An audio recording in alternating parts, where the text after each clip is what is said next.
Hi! Hello friends అందరికీ వినాయక చవితి శుభాకాంక్షలు. మా వినాయకుడు ఎలా ఉన్నారో చెప్పండి. అలాగే విజయవాడలో ఉన్న టాప్ వినాయకుడిని చూద్దాం రండి. ఇది వన్ టౌన్ వసలత దగ్గర ఉన్న వినాయకుడి బొమ్మ. చాలా అట్రాక్టివ్‌గా ఉంది. అలాగే పక్కన సువర్ణలక్ష్మి సెట్టింగ్ ఏసారు. చాలా అంటే చాలా బావుంది. ఇంక తర్వాత వచ్చేసి వన్ టౌన్ మార్కెట్‌లో ఉన్న వినాయకుడనమాట. చాలా బాగా సెట్ చేశారు. ఇంక తర్వాత ఇది కూడా చౌకీలో ఉన్న వినాయకుడి విగ్రహం. అట్రాక్టివ్‌గా ఉంది చాలా. ఇక్కడ మూషికం వచ్చేసి మూషికం పైన వినాయకుడున్నారు. డెకరేషన్ అయితే చాలా బావుంది. ఇంక తర్వాత వచ్చేసి ఇక్కడ డూండి గణేష్ విగ్రహం 72 ఫీట్ 72 అడుగుల విగ్రహం. హైలైట్ అనమాట.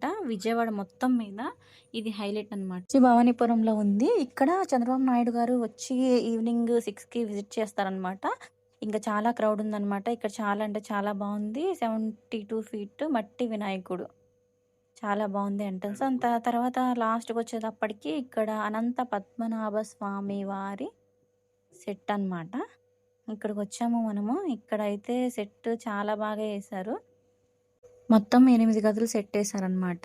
ఈ 8 గదుల్లో ఒక్కో రకమైన నిధులున్నాయి. ఒక దానిలో వచ్చేసి వజ్రాలు, ఒక దానిలో వచ్చేసి వైడూర్యాలు, ఒక దానిలో వచ్చేసి నగలు, ఒక దానిలో వచ్చేసి లంకె బిందులు, అలాగే ఇంకొక దానిలో వచ్చేసి తాళపత్ర గ్రంథాలు, ఇంకొక దానిలో వచ్చేసి మనకి బంగారం, వజ్రాలు ఇవన్నీ బాగా సెట్ చేశారు.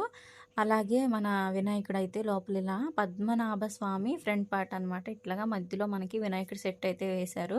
ఇవి చూడండి లంకె బిందులనమాట ఇవి. ఇవి లాస్ట్‌ది వచ్చేసేసి ఇది నాగ బంధం.